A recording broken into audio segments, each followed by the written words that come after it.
গ্রামে এসে পুকুরে মাছ ধরতেছি, তো দেখি কি মাছ পাওয়া যায়। তো গাইস আটা দিয়ে মাছ ধরতেছি, বসি ফেলাইলাম, এই যে উঠো উঠো উঠো।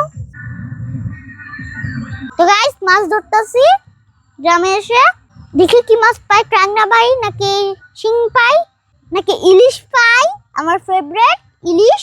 মাছ লেলো মাছ লেলো মাছ লেলো। গ্রামে এসে মাছ ধরছি, অনেক মজা লাগছে। হ্যাঁ তো গাইস মাছ মাছ ধরছি, মাছ ধরছি। আরে মাছ লেলো, আরে বাপ রে বেশি লাফাইতেছে। তো গাইস মাছ ধরে ফেলেছি, কত বড় কেস। মাছ ধরে ফেললাম, অনেকগুলো মাছ ধরছি। এই যে আমাদের মাছগুলি কত বড়, মেরে মাছ মাছ ধরে ফেলেছি। তো আবার গ্রামে এসে মাছ ধরলাম, আমার প্রথম জীবনে প্রথম বড়শি দিয়ে মাছ ধরলাম। তার আগেও ধরছি কিন্তু বড়শি দিয়ে ধরিনি।